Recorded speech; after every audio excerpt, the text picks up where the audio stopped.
Hi guys, my name is Madeline, and today I'm going to be showing you how to make your very own prayer flags.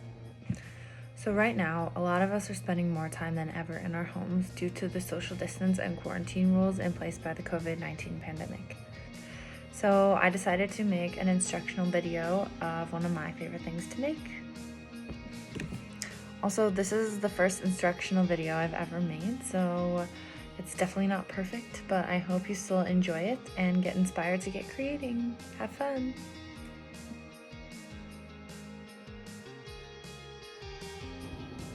Prayer flags are little paper or cloth flags inscribed with prayers that hang together on a string. The idea is that when the wind blows through them, the vibration or intention of the prayer is carried out into the world. You've probably seen traditional Tibetan prayer flags before, and in this video, I'm going to be teaching you how to make your own version of them with symbols or prayers that mean something special to you. You probably already have the supplies you'll need in your house. So first we're going to gather our supplies. We're going to need string or embroidery floss, a sharpie, a pencil, an embroidery needle, scissors, a ruler, and a paper grocery bag.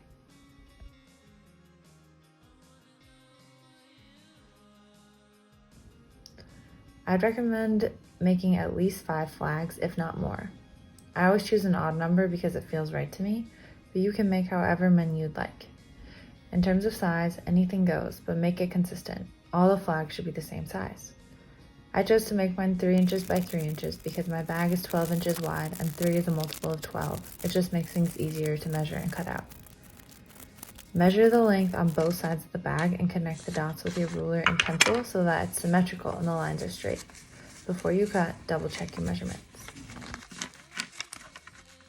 So you also want to cut an extra little swath of paper so you can practice whatever symbols or designs you want to put on your flag. Now to design our flags. I usually decorate my flags with simple symbols, although you can also put letters or words on your flags. I think humans speak the language of symbols more than we know, and you don't always have to know how to describe a symbol's meaning in words for it to be meaningful. I love to draw circles, spirals, hands, and eyes. Sometimes my symbols are really intentional, such as the circle to represent having clear boundaries, or a heart to represent love, but oftentimes I simply feel called to draw something, and that's okay too. You can infuse your flags with as much meaning and intention as you'd like. You also might want to try drawing the same symbol in a few different ways just to experiment. When you're satisfied with your drafts, you can start on the flags. I think the prayer starts when we are making the flags. When we are drawing and working with our hands, our mind enters a more focused and relaxed state, and we become a little bit more calm and connected. I've always found drawing to be really meditative. If we have a greater intention in mind with our flags, we can think of it as we work. It will infuse into the flags and only make them more meaningful.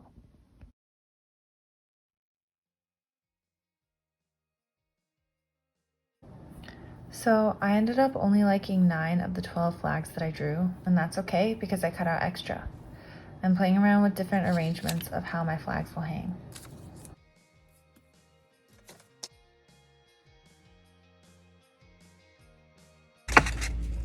I marked right here.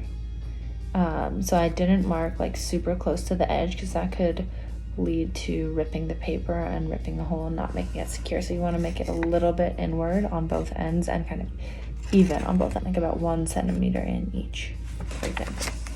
So you're going to want to do that on the front, in the top left corner, and on the back in the top left corner of each of your flag. Time to thread your needle. And you can leave the thread attached to the string, but kind of loosen it up a little bit. So we're taking the flag that's on the left and noticing where I put the mark. I'm gonna hold the paper super, super gently. I'm going to poke the needle through the paper and pull the thread out. And then I'm gonna take it and see there's a hole in the top left on this side. Poke the needle through the paper and pull it out. So it ends up looking kind of like this. I'll show you again on the next flag. So in the top left, there's that hole. I gently poke the needle through pulling our thread through and gently poke it in through the back. And as I add more flags, I'm gonna gently scooch my flags down the string one by one.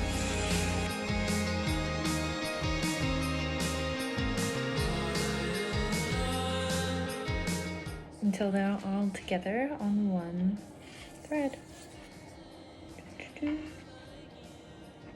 The next step we are going to do is making sure the spacing is even on each one. So, I mean, these ones are pretty small, so I'm probably going to give about an inch of spacing between. And I also want to keep in mind in this part that I'm giving room on the ends.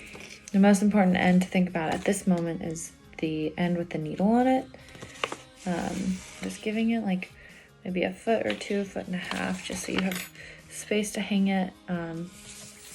The longer the string, the greater the opportunity you have. Just using my fingers to scooch the flags along the string as I'm trying to give about 1 inch of space between each flag.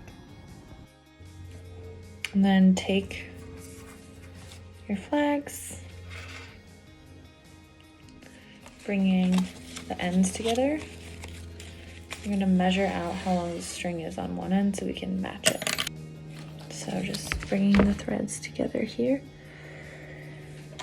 Taking the scissors and giving it a little snip and folding them up because we have finished.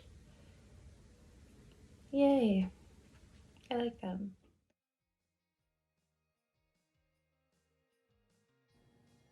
Yay, you're done. Now you can hang your flags in a special place where you can appreciate them. I have my flags hanging in a corner of my room above an altar. I'd recommend to tie the strings in a slip knot so that you can easily take them down without damaging them if you ever want to move them.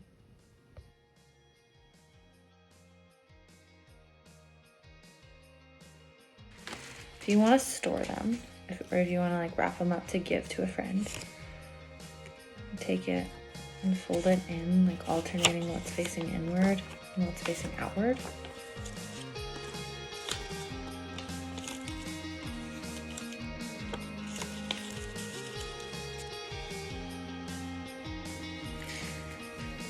Taking the string and wrapping it around itself so that it ends up like this. Thanks for watching, guys. I hope you enjoyed it. And if you like this video, share it to your friends. I hope you guys are having a happy, safe, and healthy quarantine. Lots of love. Bye.